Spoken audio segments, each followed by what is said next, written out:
But I'm really happy to have Praveen Mohan with us today to talk about some of his recent travels and specifically what he discovered in Cambodia. Now, I've been talking about Cambodia for a while now because there's a strange phenomenon that has been going on that's been known by people like David Hatcher Childress and others who have been in those parts of the world. A very interesting similarities between the pyramidal structures of Cambodia and those of central Mexico and primarily Maya.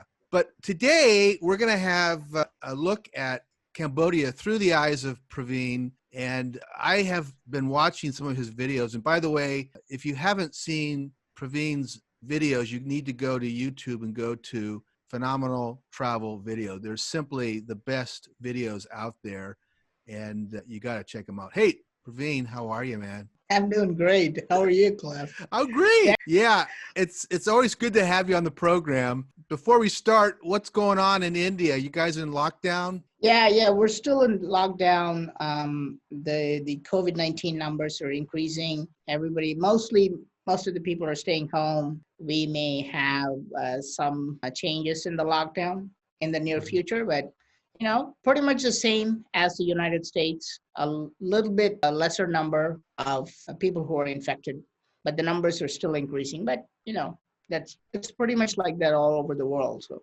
Okay. And do you guys have the typical protocol where you have, wear a mask and you got gloves when you can get it, or what's the story? I mean, here in America, there's YouTube channels on how to sew your own mask, which is kind of funny. Yeah, everybody, people have to wear a mask if they go out at all. Mostly people don't go out, but if they do, the government and various other organizations are giving free masks and gloves and distributing them.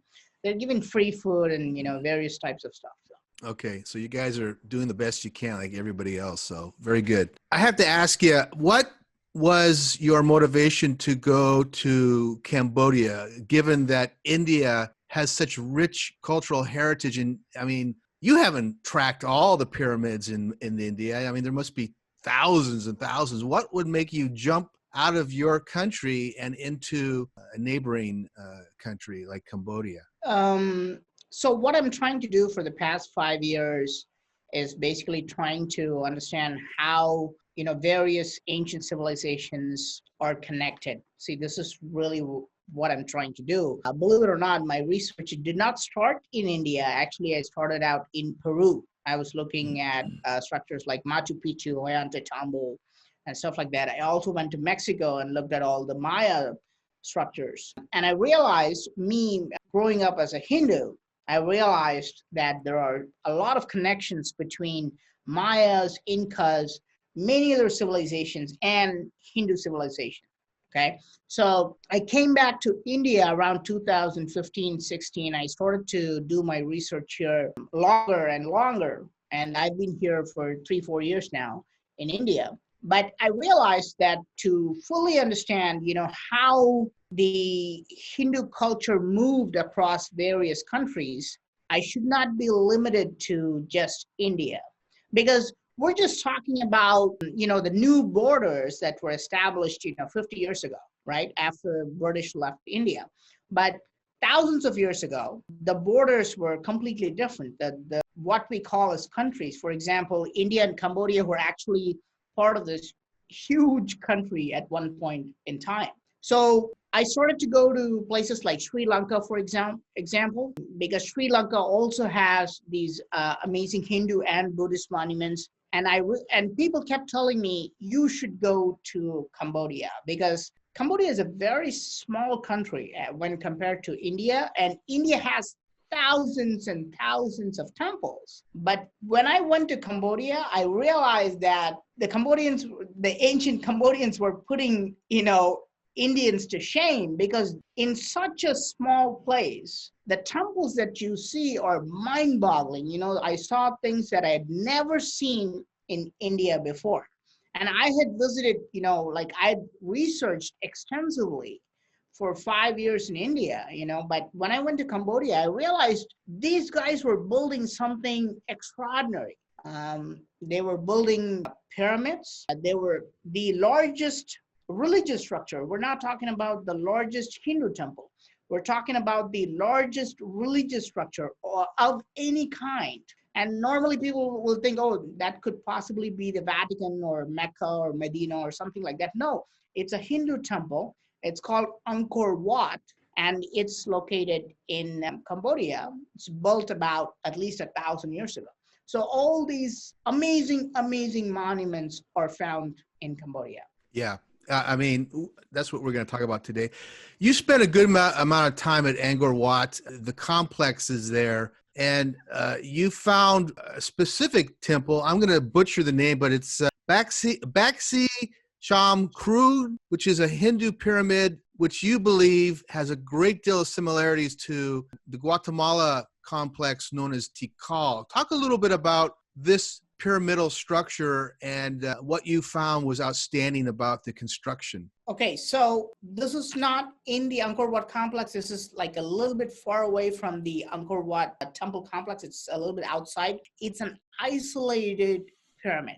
And nobody goes to this place because, people are always looking for these huge, giant, complicated structures.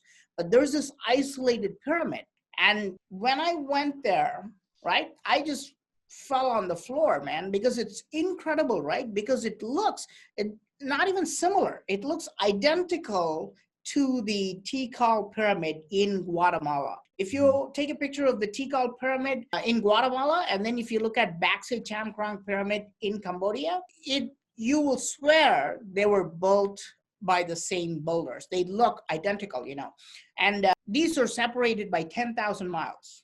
Yeah. Okay. And by all accounts, archaeologists, historians, all mainstream experts, most alternate, historians also think that this is just a pure coincidence.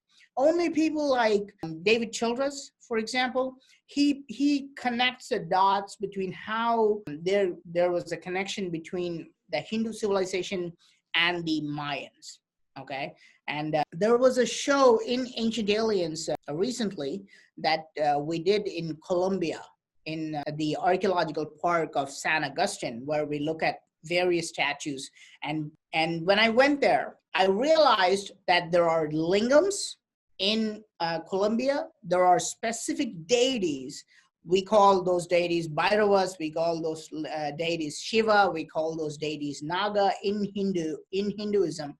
And I could see all those statues in Colombia, okay? And this cannot be a mere coincidence. And David Childress says, this is what happened when all historians and archaeologists accept that Hindus moved from India to, Java, Indonesia, Thailand, Cambodia, and they went as far as, all the Southeast Asian countries. Mm-hmm. But historians maintain that the travel stopped after that, okay? But is that really true? Because we have places like Nan Madol, then we have places like Colombia, then we have places, the Inca sites, then we have the Maya sites. If Hindus navigated, then they were building. I mean, it could have originated anywhere. When I say, Hindus moved from here or there, we don't know where it started, or even if they themselves, call themselves as Hindus. But what I'm trying to say is that we just want to think that the ancient civilization around the world was disconnected into like small groups and had no contact with each other. This is the popular theory now. Right. But when you really go from country to country to country and document them, you realize that there is a continuity there. It seems like they're all connected. Right. And in Cambodia, this pyramid, Bak Chum Krong pyramid, it's a super pyramid, okay? There's a dome at the top. There's a central shrine. There's a gateway exactly in the center. Mm-hmm. It is supposed to have underground structures. Recent research in Mayan territories all reveal that there are massive underground structures in all the Mayan places. Today we think of, oh yeah, we have Chichen Itza. This is a huge complex. No, there's an even bigger complex underneath that. I know. It's not talked about hardly at all. They don't even bring it up. One of the interesting features of this Bak pyramid, not only the stepped pyramid functionality of it, but you identify a collapsed tunnel at the entrance, which I was wondering, I don't think you brought it up. Has anyone done any ground penetrating radar to see how deep these passages go and maybe what's underneath these pyramids? No, nobody has used the LiDAR or radar technology, as far as I know, in any ancient monument in Cambodia. In Cambodia, the archaeology department is basically just starting out. And I know that, the country is full of ancient sites, and they do have a lot of collaboration from other countries as well. But simply because they have these temples in such large numbers, they're not able to research that much, because same with India as well. In India, you find an ancient temple there, like when the tsunami hit Chennai, for example, it uncovered several temples. Yeah. It uncovered several temples which were like 1,300 years old. If something like that was found in the United States, it would have been, all those monuments would be preserved. But in India, because we have thousands and thousands of temples, believe it or not, archaeology department covered most of the temples. They just put sand over the temples. Really? Yeah, because there are so many, you're going to have one temple every 500 feet. Oh, and when you have so many temples, what are we going to do? Are we going to unearth all of them? The tsunami uncovered them, but most of the temples, except for a few, they were all just, the entire government, they just put the sand on the temples and covered it. And it's the same with Cambodia as well. Really? And in my videos, I point out that some of the most valuable, machined pillars, ancient stone statues, these stone statues would be sold to American museums, like, $500,000 or $1 million. Those statues are just lying in the dirt in Cambodia, Really? Yeah, simply because they have thousands of them. When I was exploring in the jungles of Koh Ker complex, I could find a temple every, 500 feet. I could basically walk from one temple to another and another and another. And those temples, nobody just even goes to these places. Mm-hmm. So, talk a little bit about the lingams. This is a big theme in your videos. What is a lingam, to my understanding, is a abstract form of Lord Shiva. And if you have a different explanation, let me know. But the thing that I find interesting, and you talked a little bit about your belief that a Hindu engineer, architect was up and down the Americas building pyramidal structures. Perhaps, I see a possibility of this in Yucatan, which I've spent a great deal of time in. But why is the lingam important? It's actually, well, just talk a little bit about it. I'm just curious about what your feeling is with that. Okay, so for those of you who don't know, a lingam is basically a cylindrical structure which has a nice groove around the base, and there's a spout at one end. So what Hindus do is, Hindus think that this structure is a symbol of Lord Shiva, and they pour water or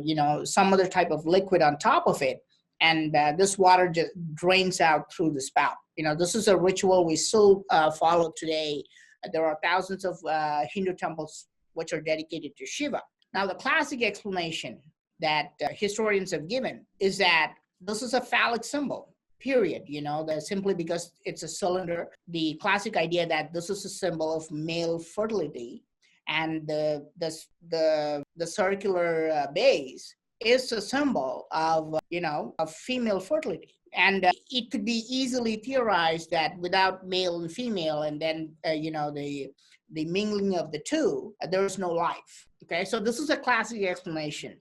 But there are many people, not just me, I'm not the first one to say, no, this is not what the lingam means at all, right? Even 100 years ago, people have argued that this is just how the Western world came to theorize this. Okay, and we do find a lot of phallic symbols all around the world as well.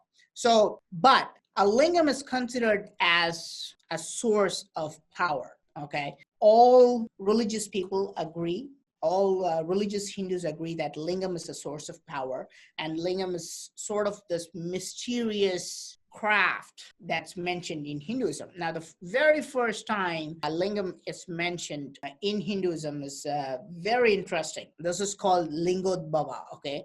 What they actually say is that there were two deities who were fighting for supremacy, and then suddenly they see a giant lingam appear before them. And this lingam sort of opens up, and from the inside of this lingam, Lord Shiva steps out. Okay, so I'm not making this stuff up. This is found in ancient texts. Right. So, and of course, if you take the ancient text at face value, the whole idea that the lingam is a phallic symbol and, you know, the groove is the female symbol and all that falls apart, because what they're really talking about is a type of vehicle, okay, like a spacecraft, where all ancient texts clearly say that Shiva comes from another planet called Shivaloka, okay? They clearly say that, and ancient texts agree that Shiva comes opening the doors of a lingam. There are, if you look at my channel, now I've changed the channel name from Phenomenal Travel Videos to Praveen Mohan itself, because people are searching for my name more. I have multiple pictures posted which show ancient carvings. The similarity is uncanny. You cannot help but think of an astronaut coming out of a pod, okay? That's really interesting, yeah. Yeah. And the lingam seems to be, if you read more and more of ancient texts, the lingam seems to be like a source of incredible power. You know, it's almost like a nuclear reactor. That's what they're talking about. And when you look at the similarity between a nuclear reactor and a lingam, you know, they're all both cylindrical structures, both a source of great power, both have this area for the coolant to flow around. Both are located usually near water bodies. Both are cooled with water and stuff like that. So this is what I feel like. I mean, of course, I'm just scratching the surface because I have a lot more research to do. I'm curious, though, because in a number of your videos, there are small temples up and down roads. And in these temples are massive lingams, like they're dead center, and they're huge.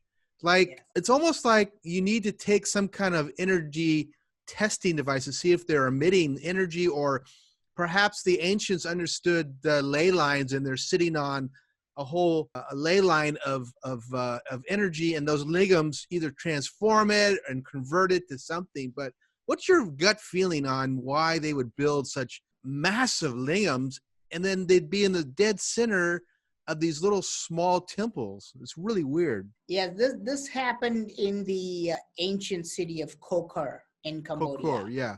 Yeah.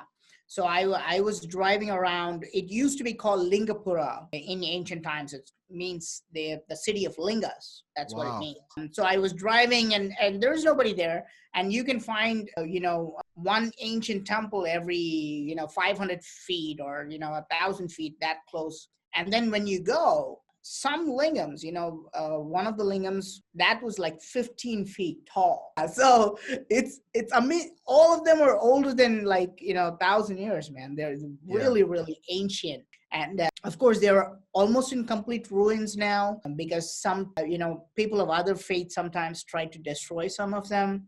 But because these things are so large, even destroying them is very hard to do. They try to destroy it, but they can't fully get rid of it because these are giant stone blocks. Yeah. Okay. And see, the thing is, the beauty of this is that what you see is only half of it, because according to ancient Hindu religion, they have to create almost half of it under the ground level. Oh, okay. Okay. So when you see a 15 feet tall cylinder, there's another 15 feet under the ground, okay, buried underneath. So we're really looking at something that's like 30 feet long. And this also makes it very difficult to destroy it because, half of it is buried, But I do agree that ancient people knew something that we don't. We no longer understand some things, and they do understand this. And that's why they were creating lingams. It's not just because they wanted to worship them. Okay. Mm. And I'll tell you something really interesting about this. This was not in Koker, because when I saw Koker lingams, and even though Cambodians claim that they're all Buddhist now, they tell me a lot of interesting things. So after looking at all these giant lingams and these broken lingams in Koker complex, I went to a place called Sahasralinga. I went to this place called Sahasralinga. There's a mountain called Phnom Kulen. Okay, and there are 1,000 lingams in this place, but all these lingams are underwater. Oh, Okay? right. Yeah. Yeah. Yes, all these lingams are underwater. And this is amazing, and in my videos, I actually take my GoPro and put it underwater so you can see. Which is fantastic. I'm so glad you did that, because you really get a good perspective of just what we're talking about. Yeah. Yeah, because when you see it from the outside, you don't really get the feel of it. But when you actually put the camera underneath you, these lingams are like really amazing. And, and local Cambodians tell me so many different stories, and this is what they really told me. When Hindus, came from India, the entire Cambodia was complete. It was just a jungle. It was just one massive jungle. Okay. And there were tribes there who lived there, but they were not very civilized. So what the Hindus did was they converted all these, they basically had to destroy a portion of the jungle and make them into these farmlands. Okay. And the water from the Phnom Kulen mountain would basically come down into the farmland in the ground level, right? But still, rice was not growing. And of course, rice is the primary crop back then, even today in Cambodia and India. But they say the rice was still not growing at all. The paddy fields, corn, none of this was growing. Okay. So what the ancient builders did was they found out that there was something missing in the water. The water did not have an element that could fertilize the farmlands to make enough rice. So what they did was they carved these lingams on the riverbed. So the water would flow through these lingams and then fertilize, and make the soil fertile. So, the crops could grow. So this is the story. Yeah, I mean, and in that video, you actually show these thousands of lingam squares, and it's not just like they're done randomly. They're in 64 mini lingam squares, making these massive squares, and there's some unknown technology in there that I guess is infusing the water. Yes. In a way that provides a growing element for the crops. Because I mean, has anyone done any analysis on the water before or after? Because we're not talking a few lingams. We're talking that whole damn riverbed was carved, and it's amazing how they carved it. Talk a little bit about any kind of hint of a mythology as to who these people were that carved them, and what's the science. Because this happens with a lot of these ancient megalithic builders. There's a whole new science and physics involved when you start carving into very hard rock. Yeah, see, one of the most important things that most people don't point out is that the water level was much higher at that time. Okay, now, because of various changes in climates, the water level has significantly gone down. Now it's only like maybe 2 feet or 4 feet, and you can see the lingams with your naked eyes. But back then, I'm told that the water level was much higher. And this is very, very interesting to me, because how do you carve underwater? Okay. And this is a very interesting question, because these rivers, they still never dry up. The water levels fluctuate, but these are we're looking at a perennial water source here. And many people do agree that the water level was much higher. So we don't know how they carved underwater, right? I mean, remember when we were all kids, we were all in the swimming pool, and then you tried to punch somebody, It's impossible, Yeah. right? Yeah. You cannot hit somebody because your force is depleted, by the power of water. So how do you carve on granite underwater, right? I asked a lot of these questions, and see, I believe that I'm the first person who's putting it out there, who's actually telling people. If you Google or if you go to YouTube and search for Sahasralinga, you will probably only see 3 or 4 videos in total showing this, and none of them show them underwater. And none of them tell you why these lingams were created. It's so easy to dismiss it as just the mindless work of, religious people. Yeah. Right? Exactly. It's so easy, right? When somebody says, why was this temple built? It's like, oh, just, people wanted to worship the gods, it's so simple. So I'm the first person to actually put the word out there saying, see, and I had to collect this information from locals. And you know what? Cambodians don't speak English at all, man. Oh my God.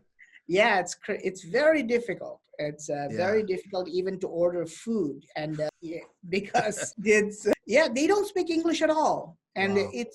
and for me to collect all this information from Cambodians, and they told me why they were built. Okay, because they wanted the land to become fertile, and they were harvesting 3 times a year.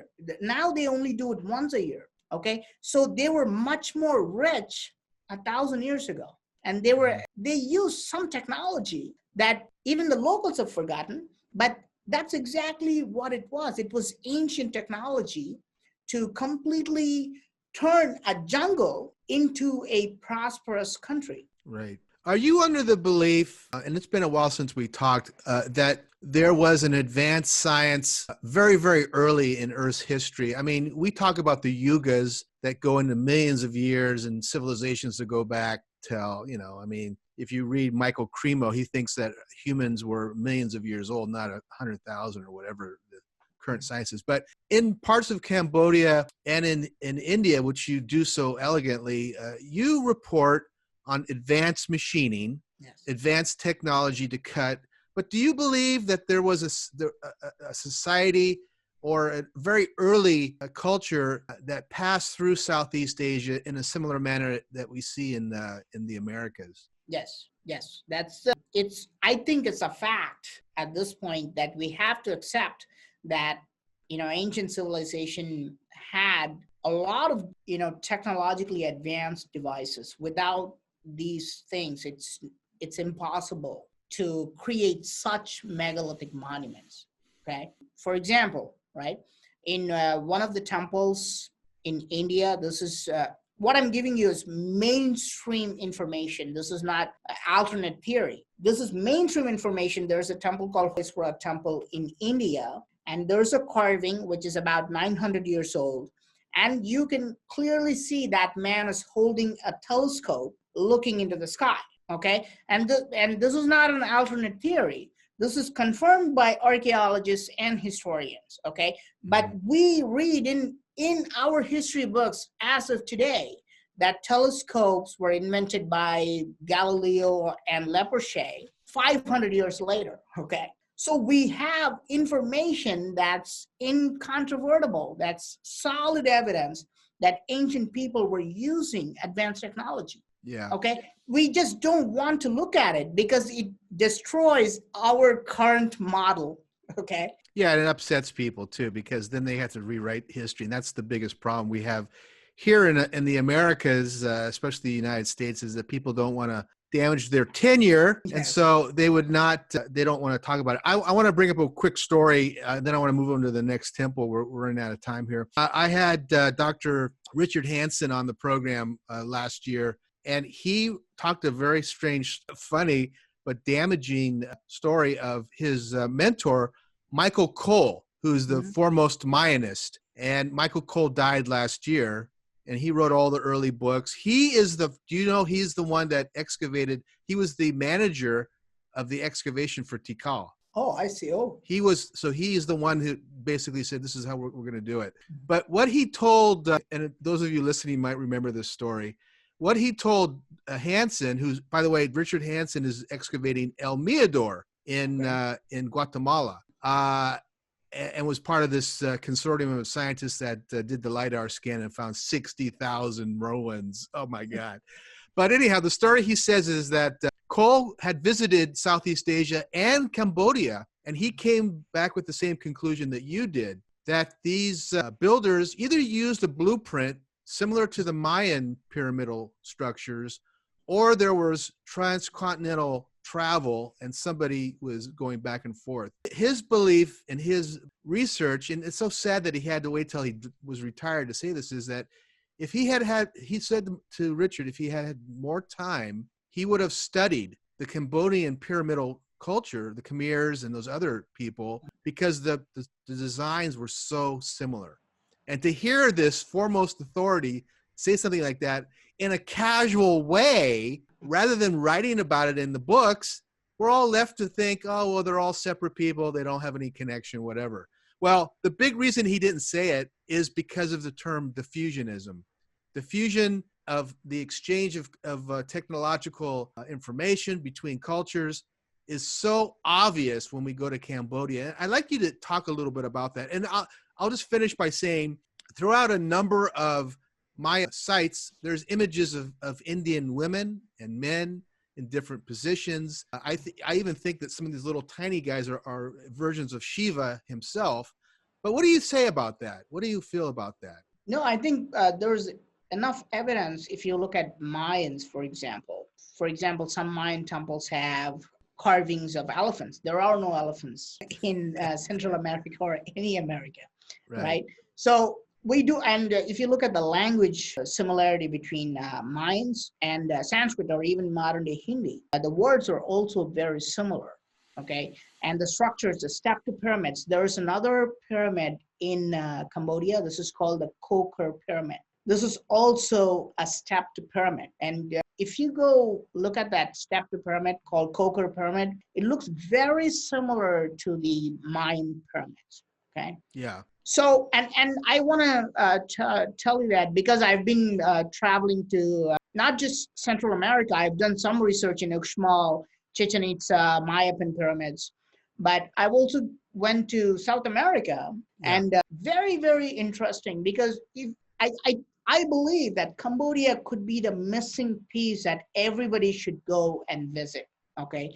There's a growing community, especially your community, Earth Ancient, you know, people are very interested in understanding these structures. I follow you on Facebook page as well. So I believe that Cambodia could be the missing piece because to connect the much bigger civilizations, right? Because on this side, you have India. On the other side, you have this Inca, Maya civilizations. And if you go to Machu Picchu, okay, in his book, David Hatcher Childress, I think the book is called Lost City of Cham or, you know, something like that. That's a new one. Yeah. Yeah. He points out there's another temple called Priya Vihear Temple in Cambodia. Very, very interesting temple. Okay, Priya Vihear Temple. It's situated on top of a mountain.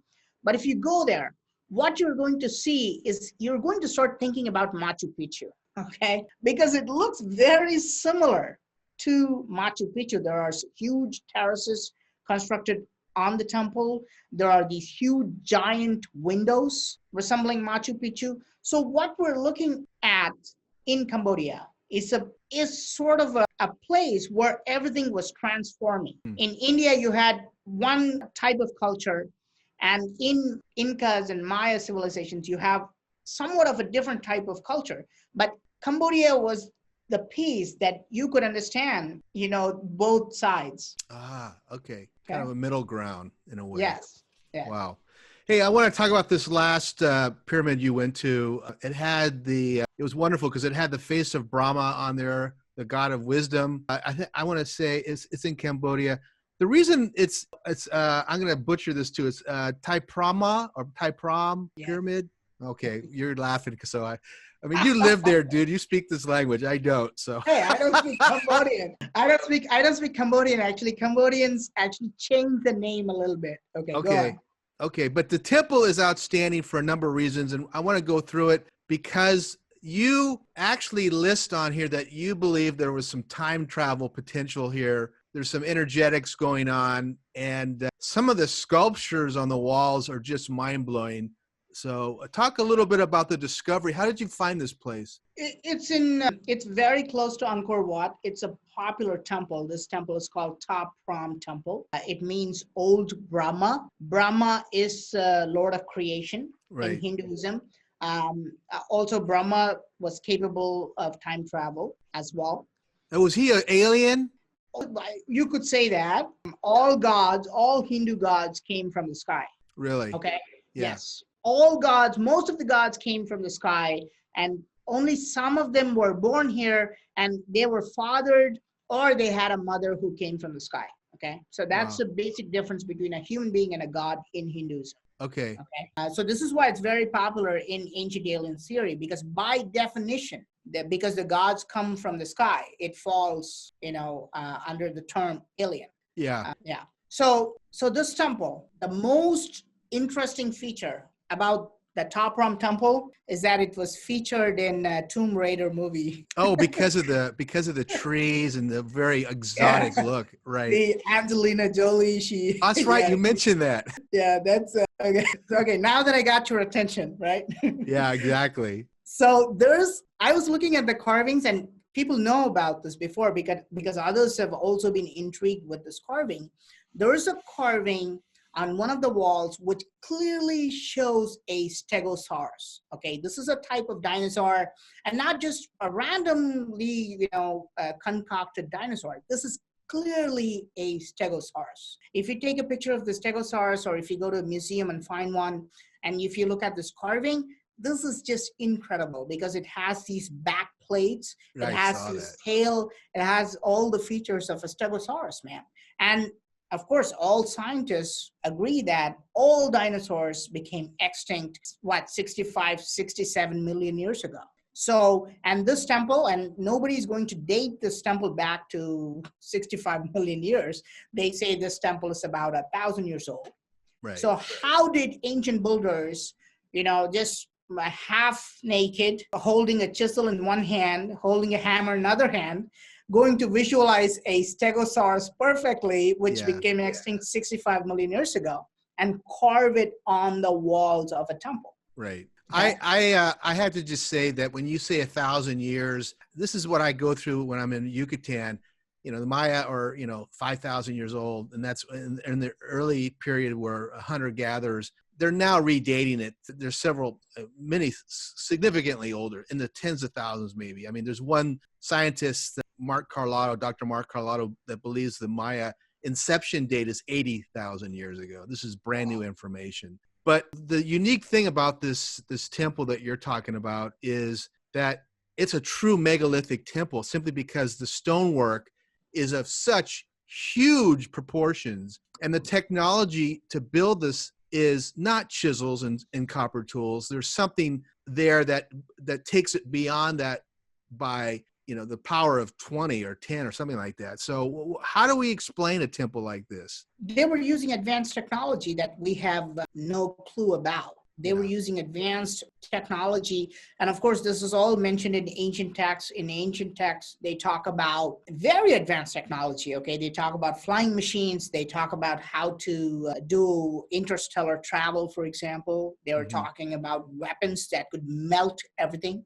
Yeah. And if you go, because I live in India now, very close to Mahabalipuram, I almost every month or two, I'll be there for 3 or 4 days. And I talk to the sculptors who have been sculptors for generations. They have been sculptors for 2,000 years, from father to son. They don't go to college and get a sculpting degree, and they tell me they have herbs which could melt the rocks. Okay. Wow. So they had plants, and they could take these plants and, basically pulverize them and then apply it on rocks, and the rocks could become very soft like clay. And this is how they were able to build such gigantic structures in such a short amount of time. Okay. The amount of time taken to build, for example, there is a Brihadiswara temple in Tanjore that was built in less than 10 years. Okay. And this is huge. And sculptors actually believe that they were using these kind of herbs, softening the stones into clay and then basically molding them They were using all sorts of I was talking to a sculptor once and about how they find stones to make these statues.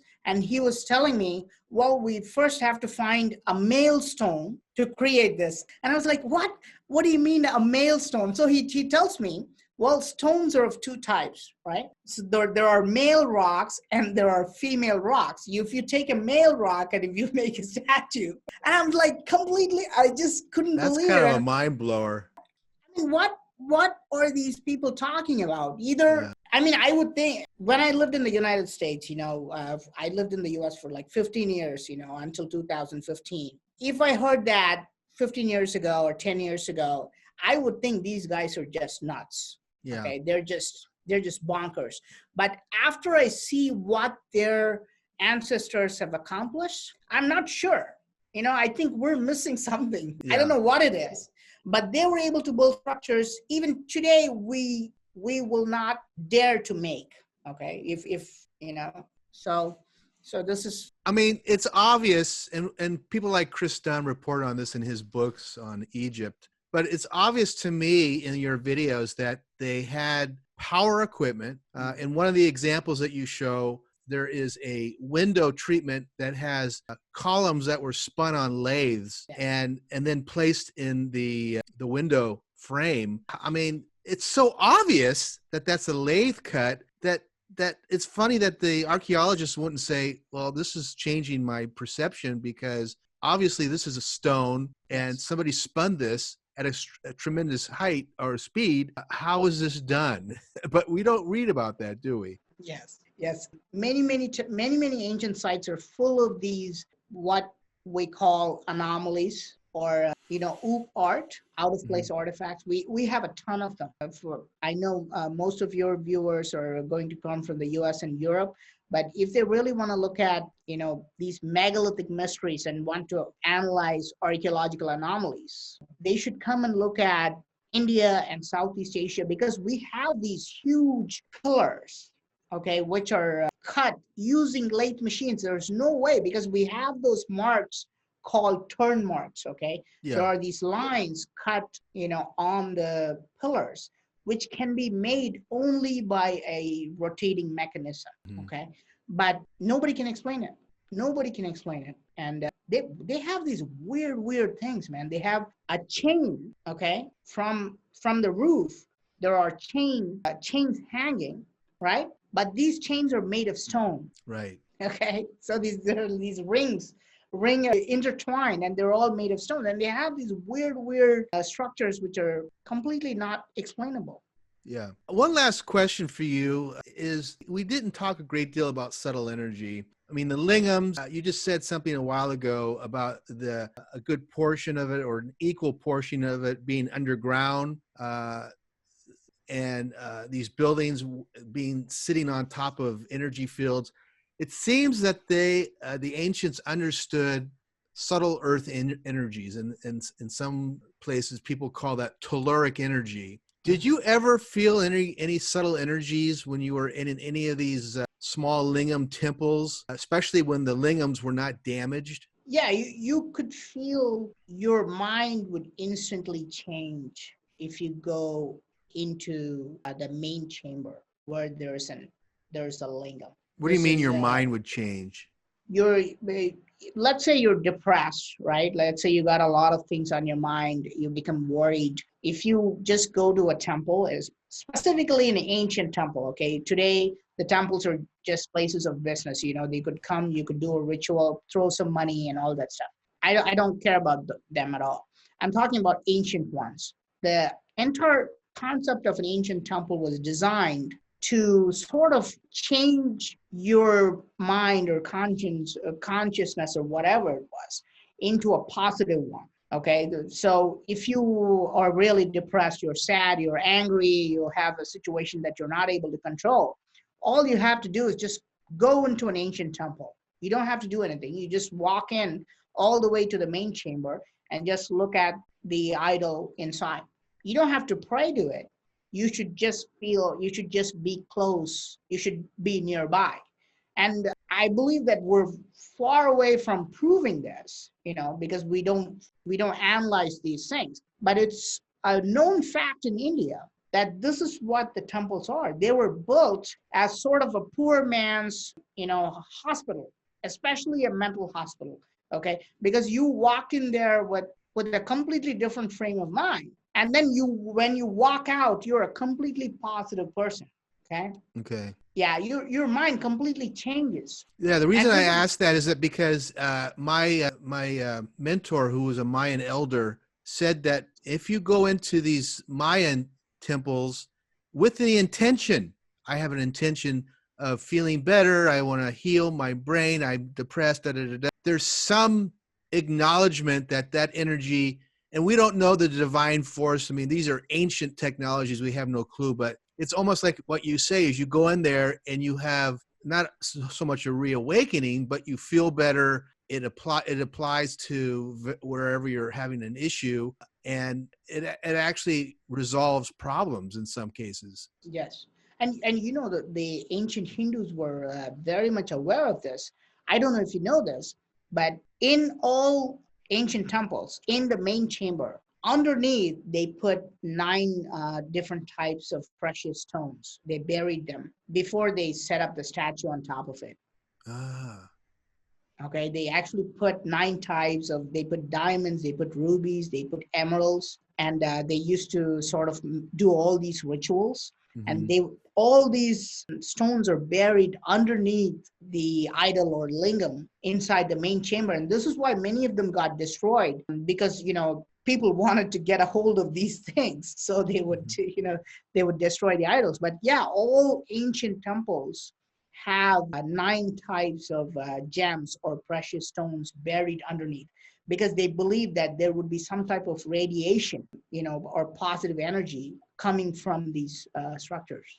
Do you have, and this is probably a better question for your great knowledge of the Indian Hindu culture, do you have temples that are specific to illnesses? Like I have manic depression, which is bipolar disorder. Do I go to a temple for that? I have not a broken leg, but I have sciatica. My low back's always bothering. Do you have those kind of distinctions in India? Yes, there are designated temples. For example, I don't think it's you could classify to that level. For example, if you had manic depression instead of some other type of like a primitive mental disorder, right? I have OCD, so I don't believe that. But then there are temples. For example, if you're sad, or if you're depressed, there are temples specifically that can heal you, because certain temples are said to have certain frequencies. Exactly. Yeah. Yeah, yeah, that's how I define it, and it's common knowledge too. And if you go to the temples, you will see on top of the temple there's going to be a circular design. Okay, it's a cymatic pattern that you can visually see. If I make a sound, for example, if you're talking, I can see that sound visually. This is called cymatics. There's a new field that's coming out where you can visually see how the sound looks like. Right. And in ancient temples, you can see these patterns on every temple. So we could basically find out the frequency of a temple in future. I'm sure we can. Okay. And there are temples which say, I have problems with my legs, or I have knee issues, or I have problems walking. You would go to a specific temple, and then you would do a ritual for, I don't know, 3 days or 7 days. And then people would get healed. Wow. Okay. And if you're depressed, you would go to a certain temple, and then you would get healed. The real problem today we're facing in India is that the people have come up with this as a money-making technique, so they've now mixed the real ancient temples with modern temples as well. Meaning what? That they're selling healing at temples, and it's like up in the air. It's like just walk in there, give me $100, and you'll be healed. Well, no, what they've done, for example, is they've built temples in the last 20, 30 years, and they advertise that if you come to this temple, you will be cured of all your illnesses, Oh, right? And it's become a huge market. wow. That's Yeah, amazing. now you can see ads in TV saying, well, come to this temple if you want to get a US visa. Oh my God. I'm That's not not going kidding, to man. happen. No. See, listen, there is a temple, and you might, I don't know if you're gonna put this, but there is a temple in India called the Visa Temple. Okay, so this is the weirdest thing that I came to know. There's a temple called Visa Temple where people go and they think if they go to the temple they'll get a visa. It was built like 20 years ago or something like that. Does it help? I see, and that's why I'm saying the problem with today, and we're talking, and this is really saddening to me when archaeologists and historians and all mainstream people portray as though the ancient people were primitive people and modern day humans are sophisticated people. The Yeah. modern day human beings don't care about anything else other than money. They just want to make money out of everything, and Yeah. they're so selfish. While the ancient people come off as much more advanced. Okay? Emotionally and yeah, it's amazing.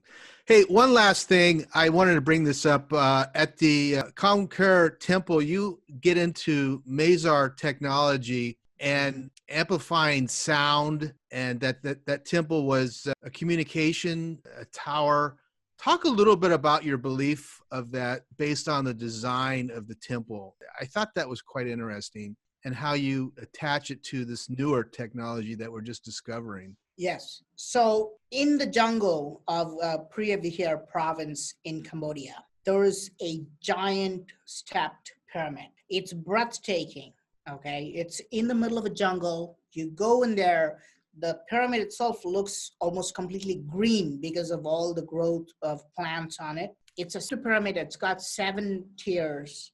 And on top, there was a giant crystal lingam, okay? Wow. And this giant crystal lingam was 30 feet tall. How do we know that? It's not there anymore, but is it because of the emplacement was big, and the housing that held the crystal was so big you kind of calculated it was 30 feet or what? So if you go to the top of the pyramid, you can still see the base with the hole. You Right. can still see the remains of it, just the lingam is missing, okay? And archaeologists confirm that yes, there was a 15 feet tall lingam standing. There is an inscription which confirms this, okay? Oh, right. Yeah, at the very Yes, beginning. there is an inscription that does confirm that there was a 15 feet tall lingam.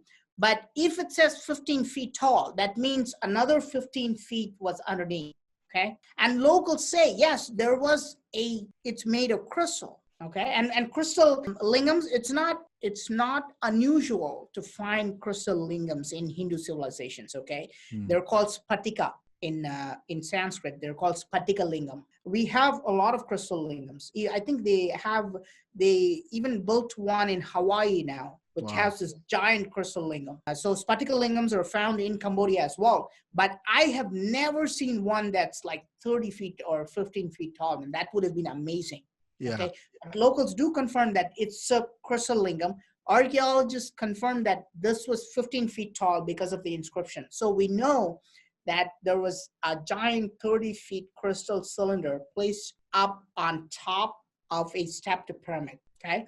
Yeah. So we know this is a fact, but I asked the question, why? If we need to throw out the idea that these were all built just for, praying to gods, because crystals, I don't know how many of you know that the very first radio sets were using crystals. They were completely free. Right. And even today, we could just take, a crystal and some metal and then listen to the radio stations, all radio stations. We can tune into them. We can listen to them. But these things just got phased out because, humans realized that they could not charge others. These do not need electricity, And this is why they threw all these crystal radio sets, and they came up with these the radio sets and TV sets, because they can charge you for electricity.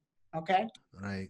And if you look at the life history of Tesla tries very hard to defeat these people, because he wanted to give free electricity, and he was a big believer. Even today, you can use a crystal radio set. If you want, you can you can listen to any radio. You don't have to plug it in anytime, okay? Because it's nature's energy called piezoelectricity. And this is exactly why that giant crystal lingam was placed on top of a stepped pyramid, okay? And this stepped pyramid is about 100 feet tall. And then on top, at the very top, this crystal lingam was placed because they were using it for radio communication. And how old is the temple? About 1,000 years? Yes. Okay. Yes, at least 1,000 years, okay? Okay. Is on that stone that has the writing on that you feature in that video, does it give any indication of a use for the temple, or is it kind of just give it a general idea that there was a lingam and this is the temple and this is who built it? Because it's kind of a detailed description, isn't it?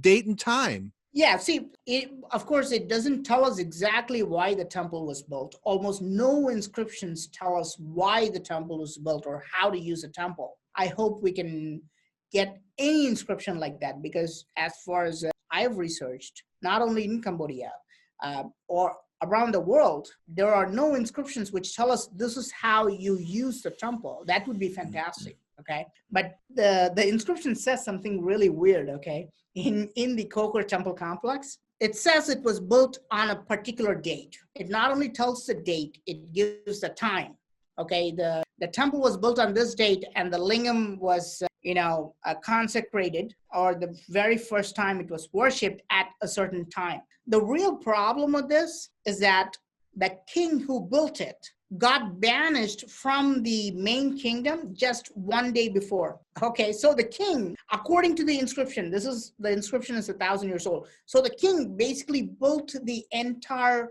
Koker Pyramid in one day, in 24 hours. Okay, well, that's I'm scratching my head at that one. So when they say that, is that kind of like, that's like the Pyramid of the Magician in Exactly.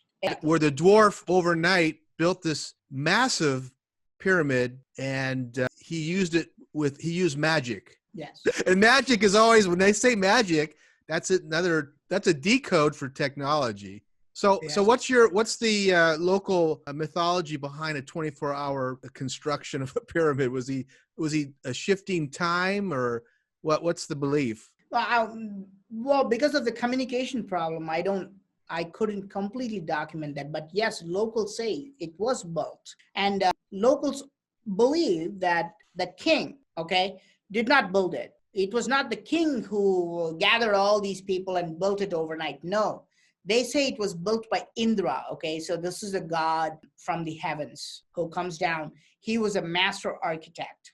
Oh, okay? I've heard of this guy, yeah. Yeah, he's a master architect, and he built this temple. And this is why there are local shrines for Indra. People still come today. When I was there, even though Cambodians have all become Buddhists now, they're still coming there and they're worshiping Indra. Isn't the symbol for Indra the white elephant? Yes. Okay, so there's the white elephant that's nearby. Yes. Wow. Amazing. Yes. We have so little time when you get on we could talk for a whole hour, a whole day, I should say, about all these temples. Can you send some photographs of some of these places that you've been to? It's really hard to pull photos from the videos so people can get a sense of the various temples that you have visited. And I know, as much as I love your videos, I sure would like it if you wrote a book on these places. And of course, you're going to say, Clip. That's what made me come to India, because I wanted to understand. But then, what's the point of writing a book that just makes you money, Really, the real point is that I'm trying to make is really trying to put all the pieces of the puzzle, okay? Yeah. And, the more I travel, the more I learn. The only thing I figure out is there's more to learn. Yeah. The more and more you explore, the more and more you learn. You just figure out how dumb you are and then how much you have to learn. What's the point of just putting some information and then writing a book? So, and this is why I've just spent all my last 5 years, just traveling. So. Yeah, fantastic. Hey, as always, wonderful to have you, Praveen. For those of you listening, you can go to YouTube, type in Praveen Mohan, and you will see I must be up to 500 videos by now or more. And they're outstanding. The thing that Praveen does, which I haven't really talked to him about this before, and I'm talking like he's not here, but they're always about 15 minutes. So he's got it down. So those of us living in civilized countries have short attention spans. He makes it 15 minutes max, which is really cool because you really got to put a lot in there. And so his videos are really packed with information. So great job, Praveen, and we're going to have you back. Will do.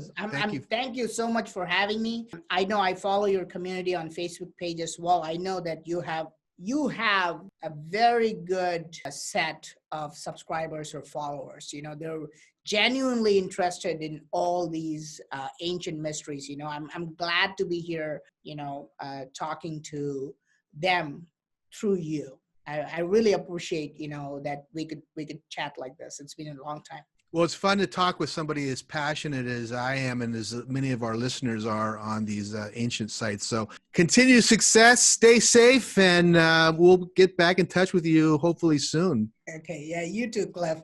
Okay. Thanks for having me. Bye.